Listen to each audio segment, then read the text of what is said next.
All right, everyone. We have three elite athletes here. Myself as the number one athlete, and then we also have some other guys that are all right. Jet Bush, former Texas linebacker, outside linebacker, whatever you want to do, and then Drew Kelson, national champion.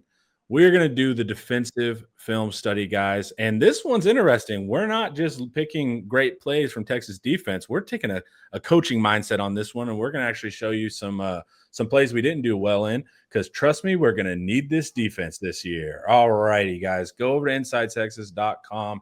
You can join for just $1 for your first week and get a full year of access to the Athletic. Let's get into the tape, guys. All right, fellas, this is second quarter, 2nd and 5. Ball is on UTEP's 25s, and there is 3 minutes and 42 seconds left in the quarter. This is going to be a boundary run, and they gash us pretty good on this. This is probably their biggest explosive. And Jet last week in the film study pointed out we had another one of these, and he said this is going to continue to happen all year.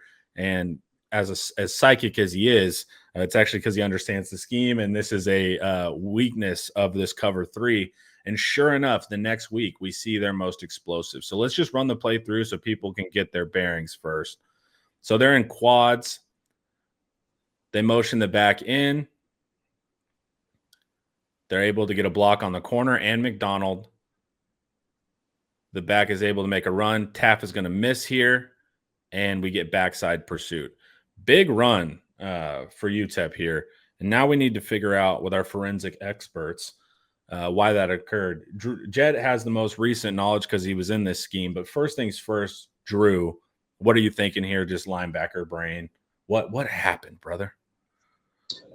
Well, I mean, you can obviously see they knew when they come out empty, if they saw cover 3, they kind of knew what they were going to do with it. I mean, they did a speed. It was almost as if they were running a reverse. They really didn't give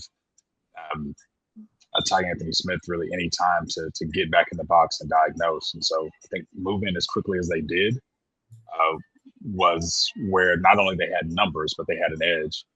The other thing that I saw that really stands out, even with this game or this setup being vulnerable, is that Travis Shaw.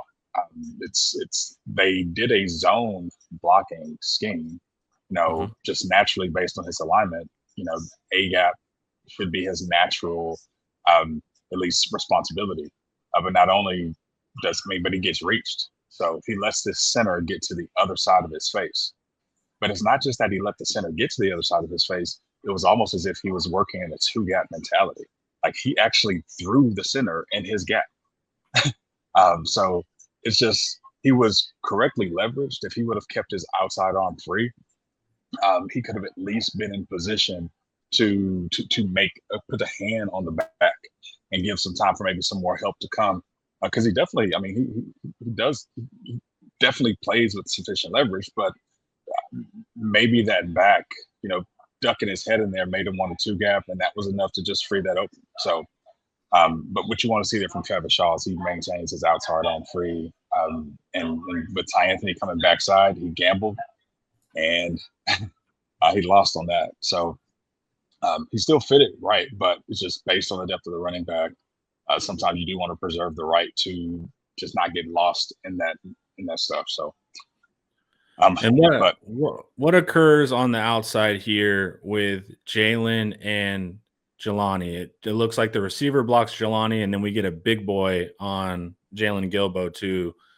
So nice blocking, and they had angles as well in this blocking. It's probably a little easier to see if we go to the wide here on what occurs specifically with Jelani, who's the down safety, and Gilbo as well on the perimeter. We'll play that. We'll see what happens. We're going to get a crack down from that receiver at the top of your screen. Is going to come down and block Jelani right here. Good angle there. So, they love to crack. See, that is – you see how Gilbo took a couple steps depth? It declared really fast. The receiver actually went down and chopped his feet immediately. Gilbo has to feel off of his hip. Instead, he steps back slowly, and then he scoots up slowly, like he's waiting to see where everything's going to be declared. Anytime a crack comes, the run is designed to fill off of that crack. So,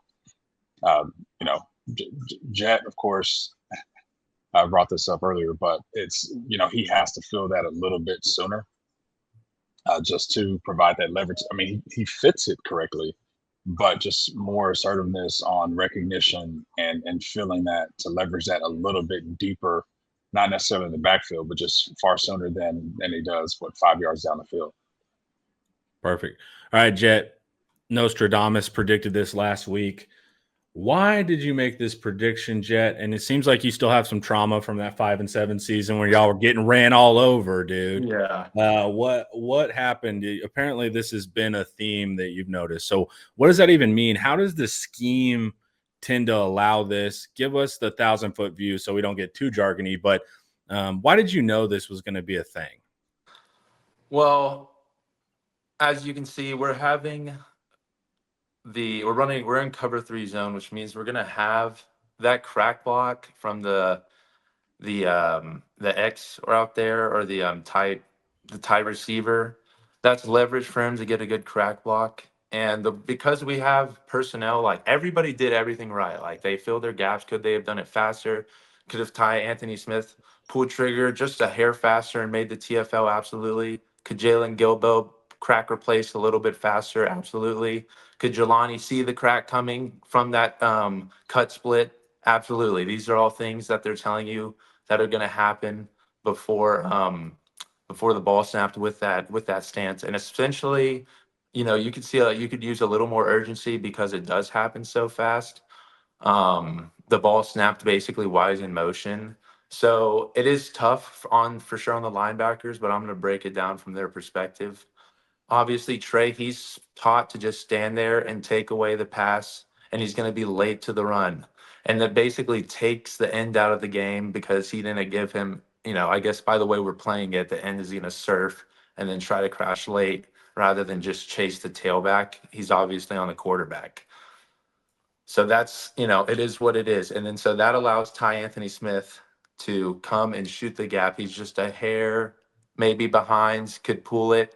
But I tell you what, if we have a linebacker in there personnel rather than a safety who's rolling down, that crack block is not going to happen. A linebacker will not get blocked. He may get he may be attempted to block, but I guarantee you he can hold and press a lot faster than a line.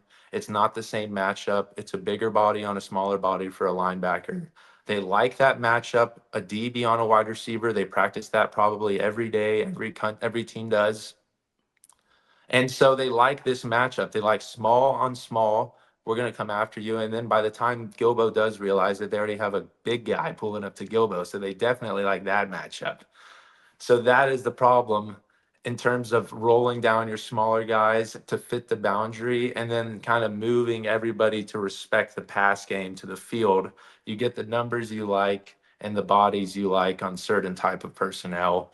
So it's an advantage run towards the offense. And we're going to keep seeing this week after week until it's addressed. I don't know if they're going to keep playing. I'm assuming they're going to keep playing cover 3. How they play it, they could have that edge to the field. They could have him chase, and that would be he'd be hawking down backside any cutbacks, which would allow Anthony Smith, I think, to just pull trigger possibly a little faster. I don't know if he was hesitant on going over the top or not, because he probably was worried about exactly what happened. But I expect, for them to be looking at this play specifically as well. And they'll get it addressed, and then they'll hit it once, and they won't come back to it again. And then somebody else will test them, and we'll stop it, and we'll be good. And you'll see Michael Taff up top, right? When people think of the safety, they'll say things like middle of the field. So you expect them to be hanging out right here. But you're going to cheat your safety over to, I mean, they start in quads. Exactly. So you're going to, this formation also unlocks this run versus our cover 3. So anytime you're seeing all these guys to the field, I would assume it's cover 3 and that they're even maybe flooding coverage a little bit, meaning, bringing more guys that way. But this formation also opens up this boundary run versus a cover 3. And then we have Trey Moore that you pointed out astutely earlier. This guy is there's potential RPO bubble here. So Trey Moore has to stay and honor this. Exactly. And so you neutralize him from firing immediately into there, maybe doing something backside, whatever. So it's also, anytime you're seeing these trips and especially quads, why are you trying to get all of my guys to one side of the field?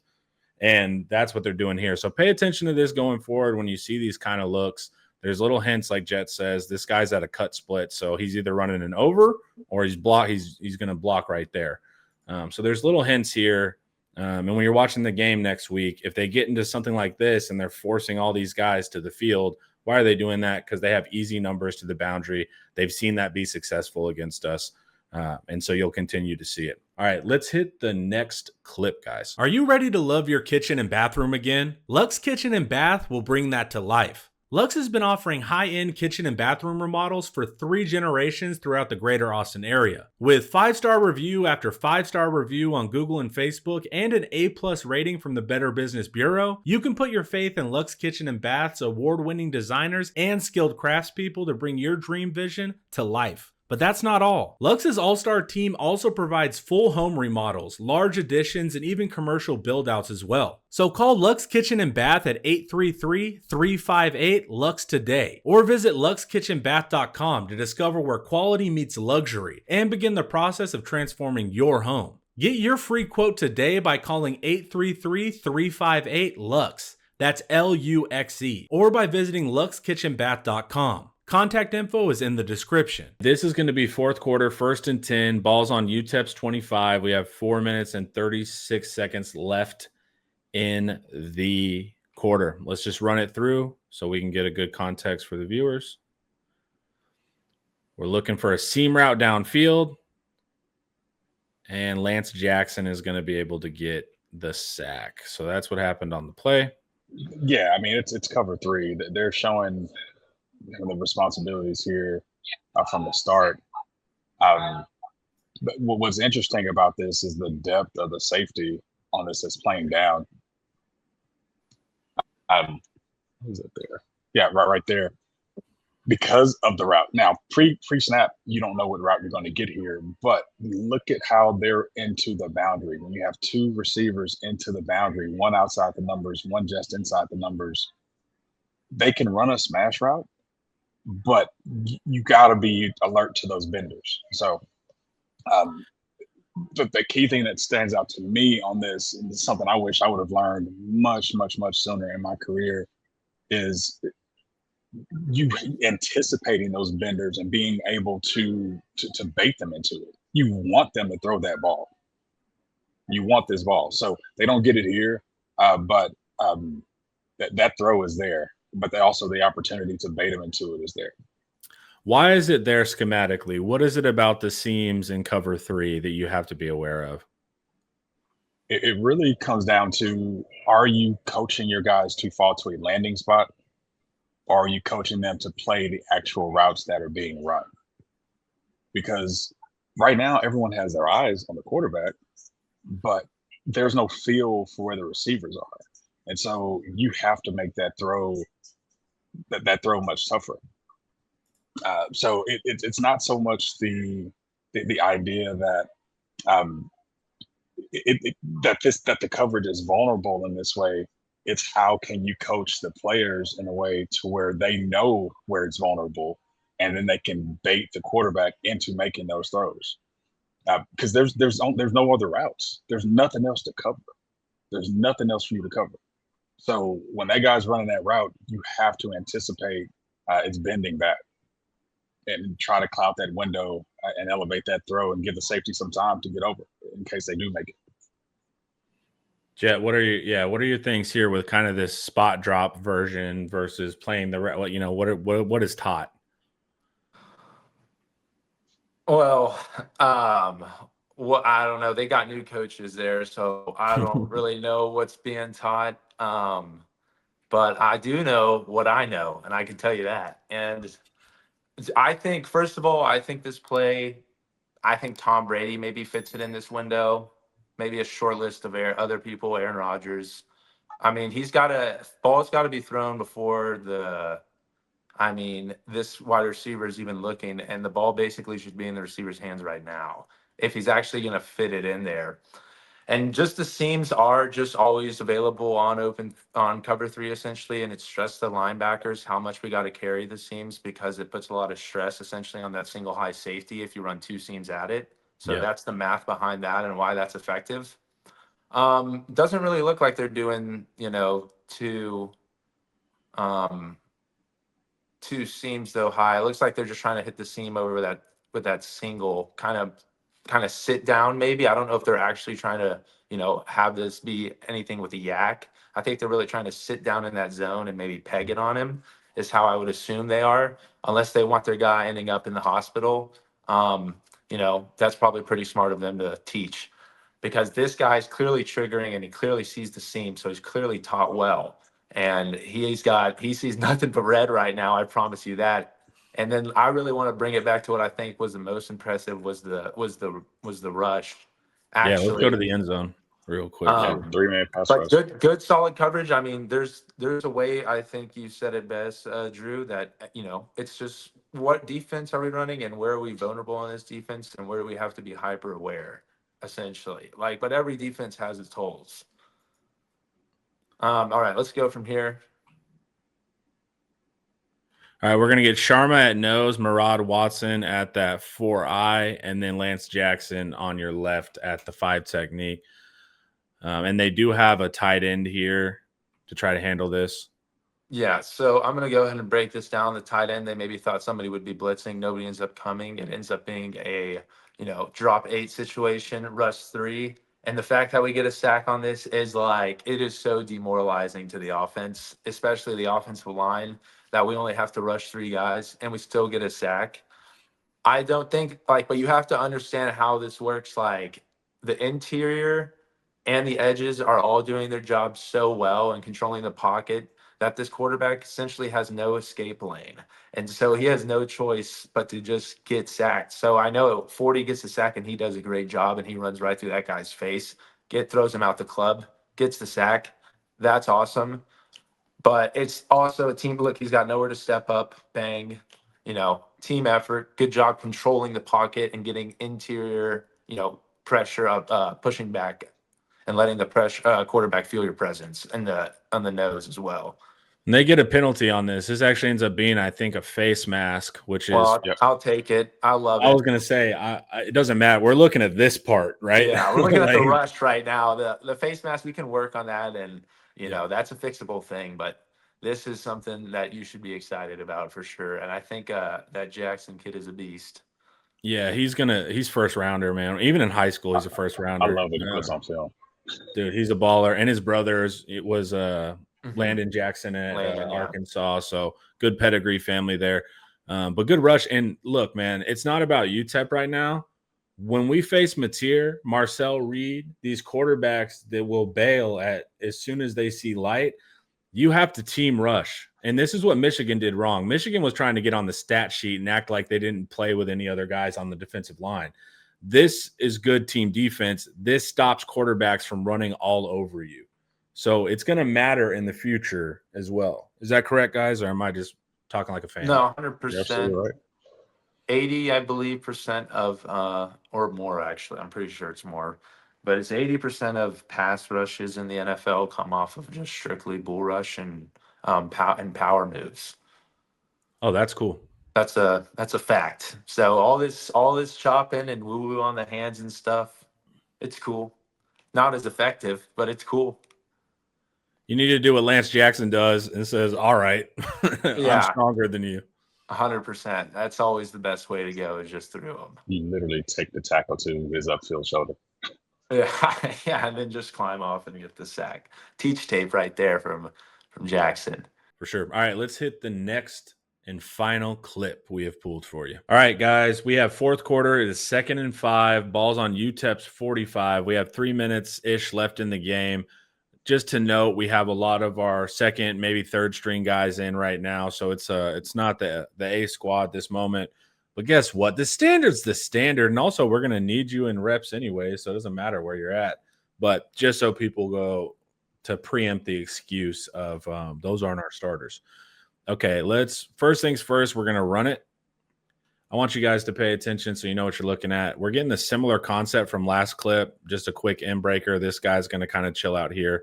Similar thing, just so you know where to put your eyes.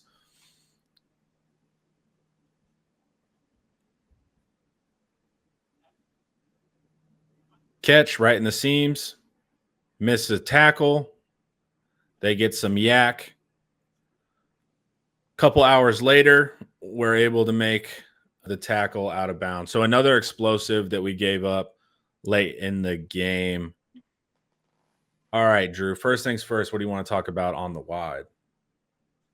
Yeah, I mean, this is really fundamental. And it's funny how just the basics, if you just don't do the one basic fundamental part of it, of your role, it can lead to a big play or can lead to a play that can turn into an explosive play.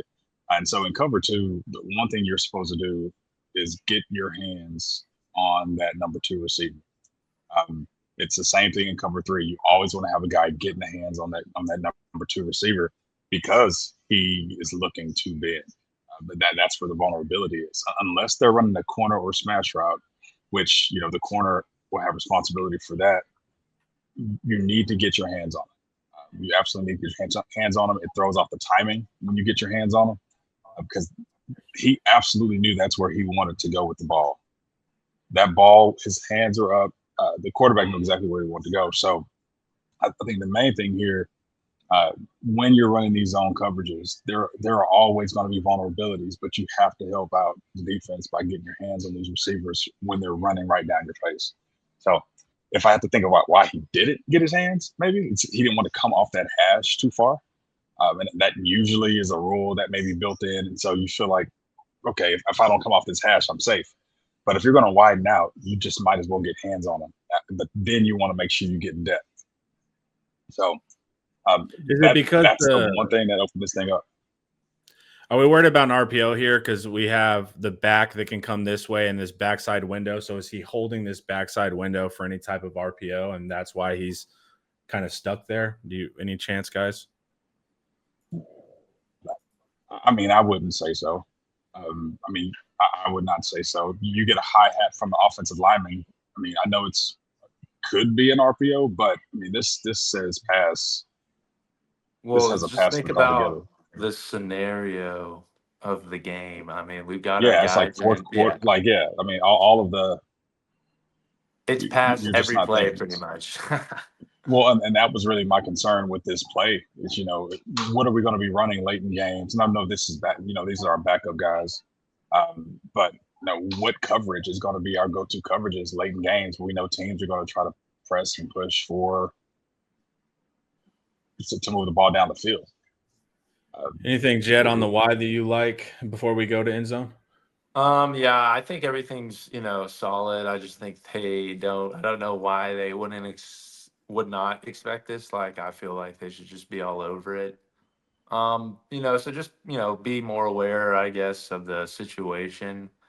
Obviously the Lion can get some hands on there. That's pretty, I'm sure he knows that. I don't know why that little Tampa 2 middle runner is creeping down so much. I don't think it's going to be a run play, and if it does, okay, like, just be a little late. It's the end of the game and stuff like that. I'm worried about I'm trying to get a pick, you know what I mean, and pat the stats.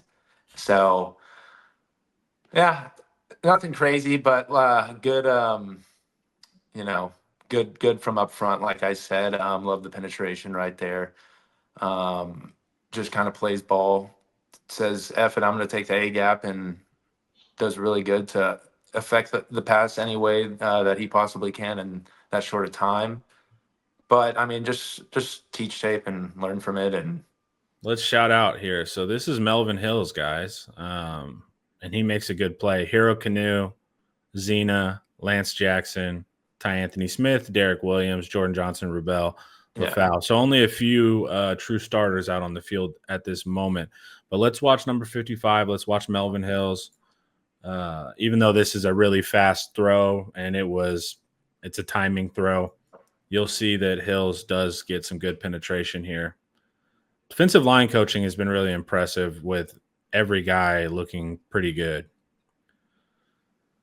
But he gets looked right in good. there and he gets his hand up too. We look great on the D line for sure. I think you know what the best thing I think about the D line is that we look better every game. That's Yeah. the best thing. Like we looked good, but we're looking like every game we look a little bit better than last time.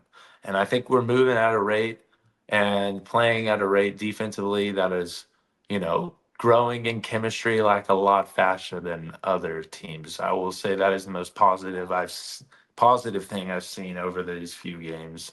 All right, that was fun. I always love that, hearing from you guys and breaking down the defense. It's a special part of the ball. It has been the special part of the ball in this Sarkisian era. So hopefully the defense can help us greatly for this upcoming season, especially SEC play. I want to thank everyone for watching, and join for just $1, friend. You can get a full year of access to The Athletic. Thank you, fellas. Everyone that watched, thank you. Have a great day. Peace.